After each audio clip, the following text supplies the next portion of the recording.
Subscribe करें tribal India TV को और लेटेस्ट नोटिफिकेशंस के लिए बेल आइकन क्लिक करें। पहले का जो कार्य प्रणाली था, वो कार्य प्रणाली सिर्फ कागज कलम में ही योजना बनती थी, योजना खत्म हो जाती थी। हमारी सरकार का बिल्कुल स्पष्ट मानना है, अब सरकार सिर्फ कागज में ही नहीं बल्कि अब सरकार धरातल में भी उन योजनाओं को देखने का काम करेगी। सितारे से आसमान में हमें नजर आ रही है, ये इस बात को उद्घोष कर रहा है कि राष्ट्रीय महोत्सव के साक्षी बन रहे हैं हमारा। इसकी बहुत शानदार पहल की है माननीय मुख्यमंत्री जी ने। यादगार और स्मरणीय से ये आयोजन जो अपने दिलों पर अंकित होता रहेगा। हम अपनी संस्कृति को ऐसे ही जीते रहेंगे और जीवंत करते रहेंगे।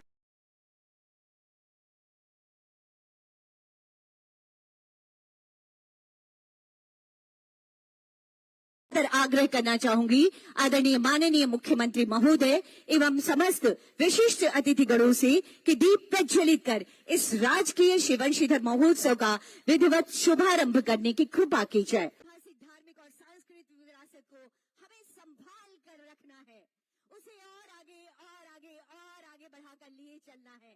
इसी संकल्प के साथ ये दीप प्रज्वलन आदरणीय माननीय मुख्यमंत्री जी एवं समस्त अतिथिगणों के करकमलों के द्वारा पूरे वातावरण को शुद्धता प्रदान करता देवी देवताओं का। आज यहाँ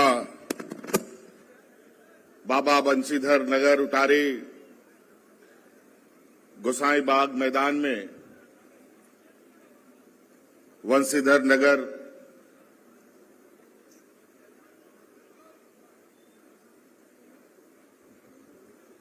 गढ़वा जिले में आयोजित बंशीधर राजकीय महोत्सव के शुभारंभ कार्यक्रम में हमारे साथ उपस्थित हमारे मंत्री सहयोगी मंत्री बादल पत्रलेख जी, हमारे मंत्री सहयोगी मिथिलेश ठाकुर जी, हमारे साथ मंच पर उपस्थित जिला परिषद अध्यक्षा शांति देवी जी,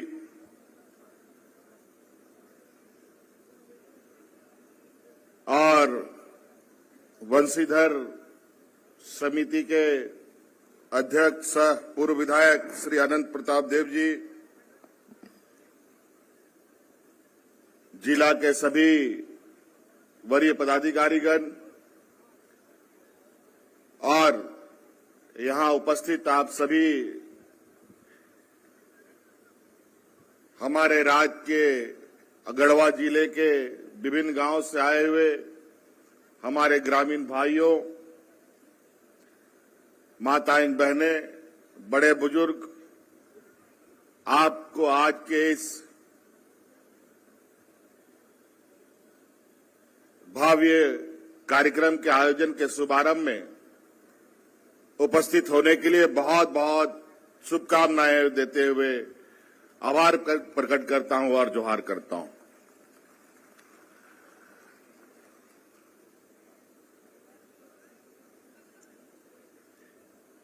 ये शहर बंशीधर नगर के नाम से शुरू से ही सदियों से ही विकसित जाना जाता रहा है। उसमें एक कड़ी इस बार हम लोगों ने जोड़ने का प्रयास किया है कि आज बाबा बंशीधर के नाम से भव्य कार्यक्रम, भव्य उत्साह सरकार मनाए, ताकि जो इसकी गूंज है, जो सदियों से चली आ रही है, उसमें और उसको और बल मिले। मौसम भी खराब होने जा रहा है, बातें बहुत है, बहुत संक्षिप्त करने का प्रयास करूंगा। और जो मुझे यहां बताया गया है कि यहां उपस्थित इस मैदान में अधिकतर पूरे गढ़वा जिले के जनप्रतिनिधि, मुखिया और हमारे गांव के जितने भी जनप्रतिनिधि है, जिला परिषद है, वो सब मुख्य रूप से उपस्थित हैं।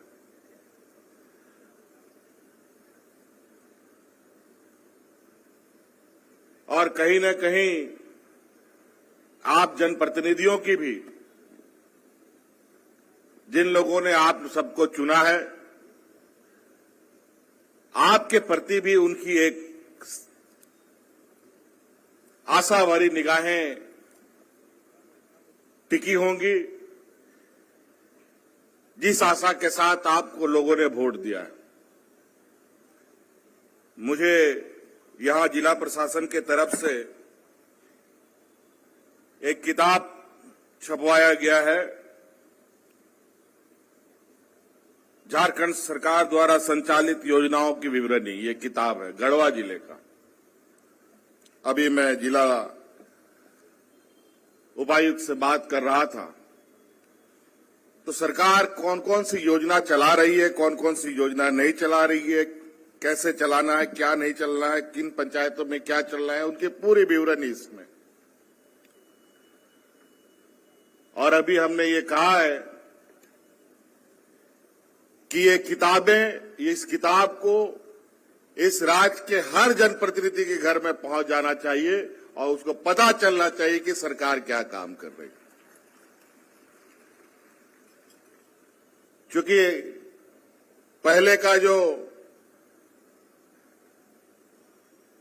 कार्य प्रणाली था, वो कार्य प्रणाली सिर्फ कागज कलम में ही योजना बनती थी, योजना खत्म हो जाती थी।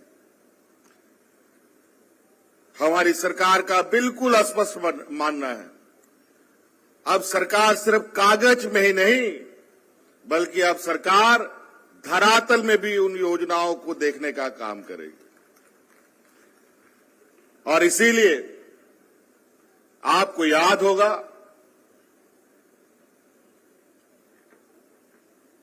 कि सरकार ने गांव-गांव, पंचायत-पंचायत, टोला-टोला जाकर के शिविर लगा करके सरकारी पदाधिकारियों को भेजा और आपकी समस्याओं को सुनने और समझने का काम किया था।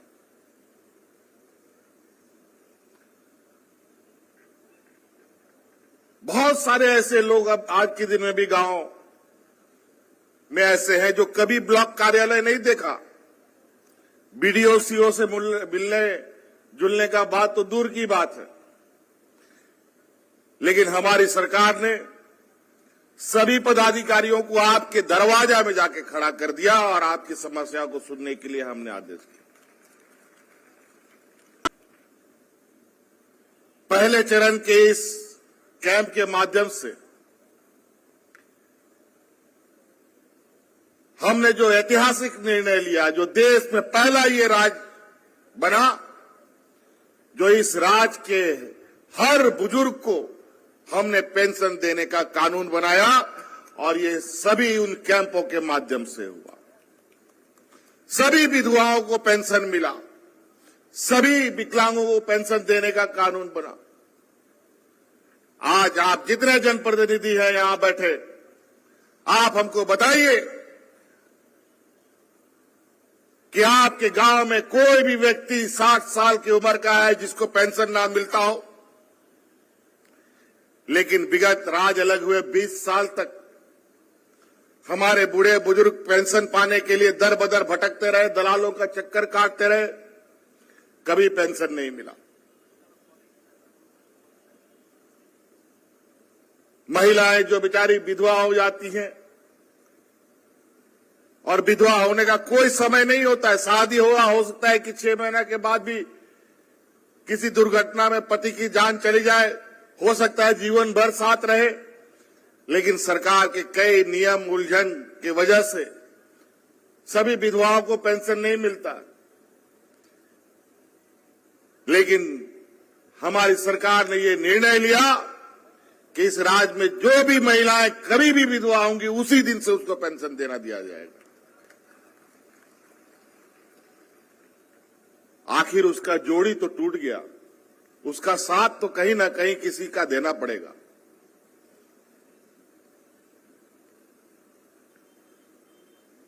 तो ये सरकार की संवेदनाएं है। सामाजिक सुरक्षा हमारी पहली प्राथमिकता रही है इस सरकार के कार्यकाल में। चूंकि झारखंड एक पिछड़ा राज्य है, यहां किसान मजदूर सबसे अधिक संख्या में, जब तक वो सामाजिक रूप से सुरक्षित नहीं होंगे, राज्य का सर्वांगीण विकास का सपना देखना बेकार है। वही मैं कभी कभी सोचता हूं, अभी कल ही का दिन है, मैंने इस राज्य में पहले चरण में 80 उत्कृष्ट विद्यालयों का उद्घाटन किया, जिसमें गढ़वा जिले में 3 स्कूलों को उद्घाटन हुआ है। और मैं जब उद्घाटन कर रहा था, मैं सोच रहा था ये क्या हो रहा है भाई शिक्षा व्यवस्था में। इससे पहले 2 कमरा होता है, 1 शिक्षक होता है, और हम शिक्षा दे रहे हैं। कौन सी शिक्षा व्यवस्था चलाई जा रही थी ये मुझे समझ से परे है। हमारे राज्य में आदिवासी, दलित, पिछड़े, अल्पसंख्यकों की संख्या बहुलता है। आज इनको बेहतर शिक्षा देने के लिए क्या 1 शिक्षक, 2 कमरा, वो भी टूटा फूटा, ये कहीं ना कहीं यहां के आदिवासी, दलित, पिछड़े, अल्पसंख्यकों के आने वाली पीढ़ियों के साथ और शिक्षा के साथ एक बड़ा भद्दा मजाक था। तो इसलिए हमने ये निर्णय लिया कि नहीं, अब शिक्षा को ऐसे नहीं छोड़ा जा सकता। और आज आप जा करके देखिए उन उत्कृष्ट विद्यालयों को, और जो पहले चल रहे थे उन विद्यालयों को जाकर के दिखाइए, आपको फर्क क्या दिखेगा आप खुद महसूस कर सकते हैं। यहां पहले बोलते आए लोग कि इसमें तो प्रिंसिपल भी नहीं है, शिक्षक तो दूर की बात है, शिक्षक भी नहीं, ऐसे ही भगवान भरोसे पढ़ाई कर रहे। आज उन उत्कृष्ट विद्यालयों में सभी में प्रिंसिपल है, और सभी प्रिंसिपल को हम लोगों ने IIM में ट्रेनिंग करा करके भेजा है, ताकि अच्छी शिक्षा की क्वालिटी बच्चों को मिल सके। और बिल्कुल हमारा ये मानना है कि हम अपने स्कूल को और शिक्षकों को अभी बहुत जल्द, हमारा कोशिश है इस मंथ के आखिरी में बड़े पैमाने में लगभग 25,000 शिक्षकों की बहाली करने की हमारी तैयारी है, और सभी स्कूलों में बच्चों को पढ़ाने के लिए उनको प्रतिनियुक्त किया जाएगा।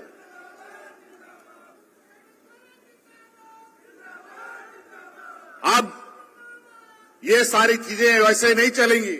हमारा कुछ प्रयास, कभी नियम कानून बना ही नहीं, कभी बहाली वहाली कर, कोई ना नियमावली बना शिक्षक बहाली का, ना किसी भी बहाली का। हमने नियम कानून भी बनाए। सरकार बनते तो 2 साल तक हम लोग कोरोना में फंसे रहे, घर द्वार, गाड़ी मोटर सब बंद हो गया था 2 साल के लिए। क्या काम करते, लेकिन योजना जरूर घर बैठ के बना रहे थे। कोरोना जैसे जैसे खत्म हुआ, विकास की गति को हम लोगों ने तेजी करना प्रारंभ किया है। और कोरोना का जो मंजर था वो आपसे छुपा नहीं है। हमारे इस राज्य में जो हालात था, हमारे मजदूर दूसरे राज्यों में जाके फंस गए थे, उन मजदूरों को कैसे हमने ढो ढो करके ला करके आपके गांव में भेजा, आपके घरों में भेजा था, ये पूरे दुनिया ने देखा। चाहे देश में हो चाहे विदेश में हो, कहीं भी हमारे मजदूर फंसे थे, उन सभी मजदूरों को ला ला करके, किसी को ट्रेन से, किसी को बस से, किसी को हवाई जहाज से भी लाने का हमने मजदूरों को काम किया और गांव में भेजने का काम किया था। कुछ लोग सिर्फ मंचों में भाषण देते हैं,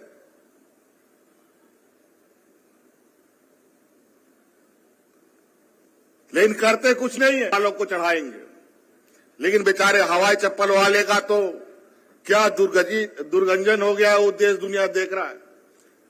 आज रोजी रोजगार पर आफत पड़ा हुआ है, महंगाई आसमान छू रहा है। आज देश का 80% लोग सरकारी अनाज पर जीवित है।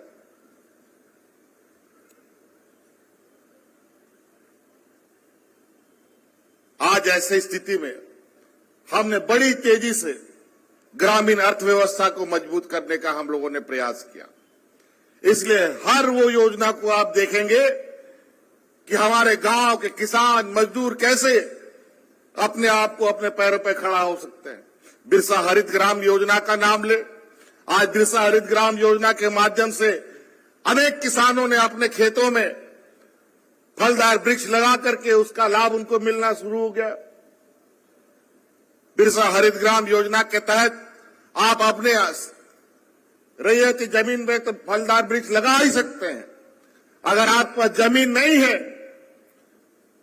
और आसपास में सरकारी जमीन है, तो उस सरकारी जमीन में भी आपको बिरसा हरित ग्राम योजना का लाभ दिया जाएगा। और जब तक पेड़ रहेगा वो जमीन आपके हाथ में रहेगा और उसका लाभ आपको मिलेगा।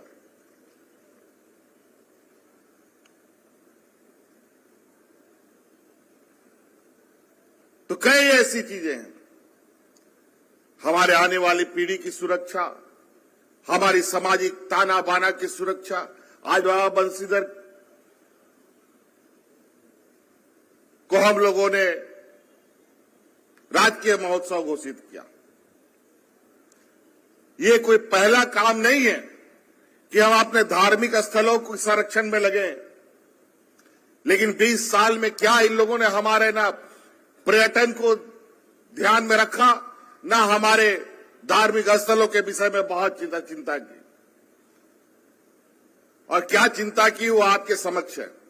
अभी कुछ ही दिन पहले हमने रांची के तपोवन में 14 करोड़ की योजना स्वीकृत की है।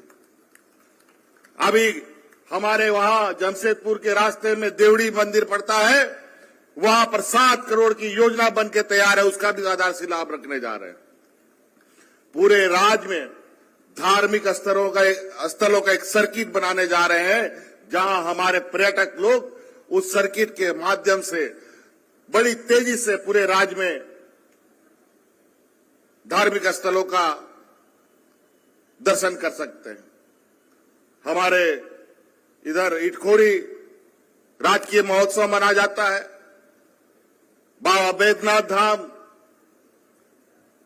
पारसनाथ, रजरप्पा, अनेक ऐसे हमारे राज्य में धार्मिक स्थल है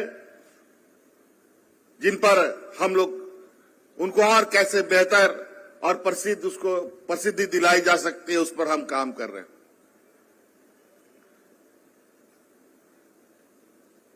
इस राज्य को आमतौर पर लोग खनिज संपदा के ही नाम से लोग जानता है कि झारखंड में कोयला, लोहा, पत्थर, बालू, गिट्टी यही सब मिलता है। हम लोगों ने उस परंपरा के समानांतर सोच रखते हुए इस राज्य में पर्यटन को बढ़ावा देने का एक मजबूत प्रयास किया है। चाहे वो यहाँ के धार्मिक स्थल हो, चाहे यहाँ सौंदर्य मनोरम दृश्य हो, उन सबको बढ़ावा देने का हम लोगों ने अभी तेजी से काम किया है और इस पर बहुत जल्द आपको ये देखने को भी मिलेगा। आज तो ये पहला अवसर है इस सरकारी कार्यक्रम का आयोजन का, लेकिन ये सारी कार्यक्रम दिन ब दिन इसकी जो भाव्यता है वो आपको बदलते हुए दिखेगा। और हम कई योजनाओं के विषय में अभी हम कह सकते हैं, लेकिन अभी चूंकि समय अवधि को देखकर हम रुकना चाहते हैं, क्योंकि और भी मंच हमें मिलेंगे, और भी चीजें। अभी इस राज्य को बहुत काम करने हैं। मुझे लगता है इन 20 सालों में पहली बार ये राज्य कुछ आगे बढ़ने का प्रयास हुआ है। नहीं तो यहां पर वो मंजर था इस राज्य में जहां लोग हाथ में राशन कार्ड लेकर के भूखा मरा है। भात भात चिल्लाते हुए लोग मरा। लेकिन कोविड जैसा महामारी आया, हमने एक भी आदमी को भूखा मरने नहीं दिया। जब सारा फैक्ट्री, सारा रोजगार बंद, यहां मजदूर किस्म का भी लोग है जो रोज मजदूरी करता है तभी उसका चूल्हा जलता है। लेकिन कोरोना में फैक्ट्री बंद, मजदूरी बंद, काम, दुकान, गाड़ी, मोटर, हाट, बाजार सब बंद था। ऐसे स्थिति में भी उन मजदूरों को हमने मरने नहीं दिया, बल्कि उनको कंधे पे ढो ढो करके घर पे ला करके सुरक्षित रखा था। हम सैल्यूट करते हैं, सलाम करते हैं उन महिला दीदियों को जिन्होंने इस खतरनाक विपत्ति में भी अपनी जान की परवाह ना करके सरकार के द्वारा चलाए जा रहे उस समय की योजना, दाल भात योजना है, पंचायत में, प्रखंड में चालू कर करके उन मजदूर भाइयों को दे रहा था। तो ये राज्य की जो मूल आत्मा है, जो गांव में बसती है, अगर मूल आत्मा को आप नहीं बचाएंगे तो राज नहीं बच सकता। हमारे इस राज्य की आत्मा हमारे गांव में बसती है। अगर गांव का जड़ मजबूत होगा, मेरा मानना है तभी ये राज मजबूत होगा।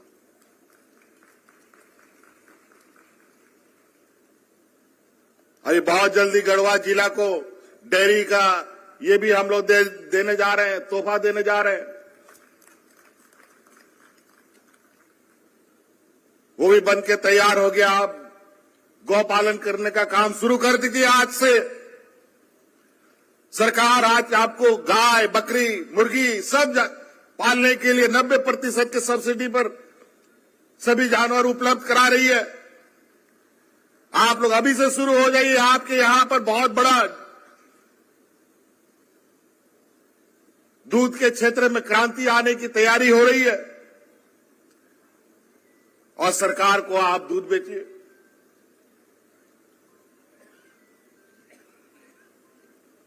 सिर्फ दूध के अलावा कई ऐसी चीजें हैं। अब तो हम लोगों ने तो पूरा सरकार का दरवाजा खोल रखा है। इस राज्य में जिसको जो काम करना है, महिला हो, पुरुष हो, खेती बाड़ी का काम करना है तो उसके लिए भी सरकार मदद दे रही है। व्यापार करना हो, राशन दुकान चलाना हो, कपड़ा दुकान चलाना हो, जूता दुकान चलाना हो, लोहा वेल्डिंग करने का दुकान चलाना हो, गैराज चलाना हो, होटल चलाना हो, सैलून चलाना हो, ब्यूटी पार्लर खोलना हो, उसके लिए भी सरकार आर्थिक रूप से आपको मदद कर रही है। और 1 लाख रुपया का तक का तो लोन आपको सरकार बिना गारंटी का दे रही है।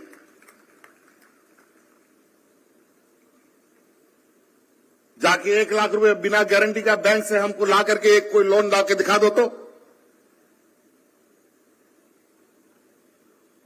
कोई भी इस मैदान के अंदर उपस्थित व्यक्ति बैंक से बिना गारंटी का 1 लाख रुपए का लोन ला करके दिखा दो तो हम मान जाए।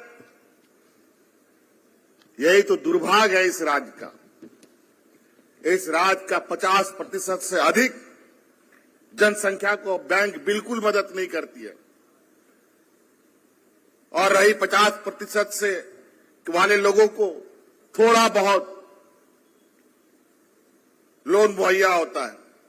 आज सरकार का जो जितना खजाना बैंकों में रहता है, नियम के अनुसार उन बैंकों का खजाना का 60% स्थानीय लोगों के बीच में लोन के रूप में बंटना चाहिए, लेकिन बैंक नहीं करती है और यहां का पैसा बड़े बड़े व्यापारियों को दे रहा है, दूसरे राज्यों को भेज रहा है। और आज बड़े बड़े बैंक डूब रहे हैं, LIC जैसी कंपनी डूबती है। आपको याद होगा, मेरे मंचों से हमने पहले भी कहा था, बैंकों में पैसा मत रखो, बल्कि प्लास्टिक में उसको बांध करके घर में गाड़ करके रखो, नहीं तो बैंक सब डूब के सब खत्म कर देगा। लेकिन व्यवहारिक ऐसा नहीं है, नियम कानून से भी बंधे पड़े। लेकिन कभी कभी कुछ ऐसे आंधी तूफान होते हैं जहां पर गरीब किसान के लिए वो आंधी तूफान एक आपदा से कम नहीं होता है। आज महंगाई आसमान छू रहा है। आप लोगों को सिलेंडर मिला है, कितना का सिलेंडर आता है, कितना लोग सिलेंडर भराता है गांव में, बताओ। तो कई ऐसी चीजें हैं। महंगाई अब बेलगाम घोड़ी की तरह सरपट आसमान पे दौड़ रहा है। आज 5 रुपया का प्लेटफॉर्म टिकट आज 50 रुपया में बिक रहा है। वो बिकेगा ही। रेलवे स्टेशन बिक गया, रेल बिक गया, एयरपोर्ट बिक गया, प्लेन बिक गया।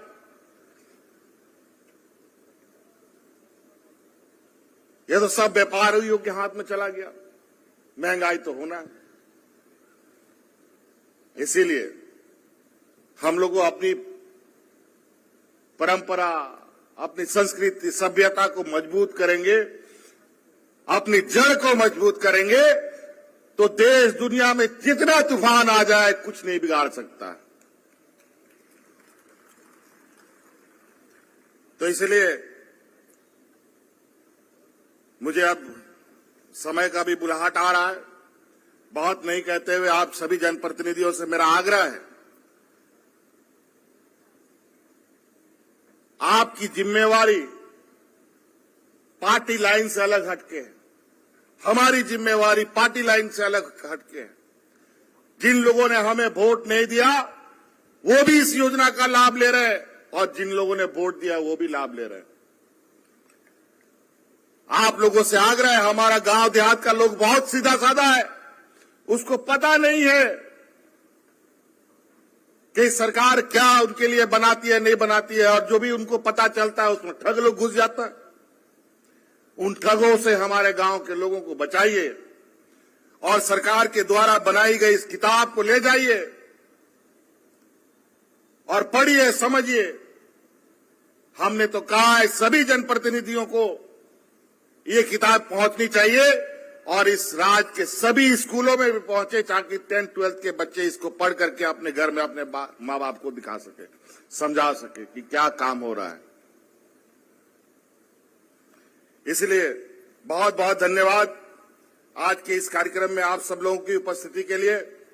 और अब ये हमारा राजकीय महोत्सव, और कुछ हमें आवेदन भी आए हैं, कुछ यहां पर लगता है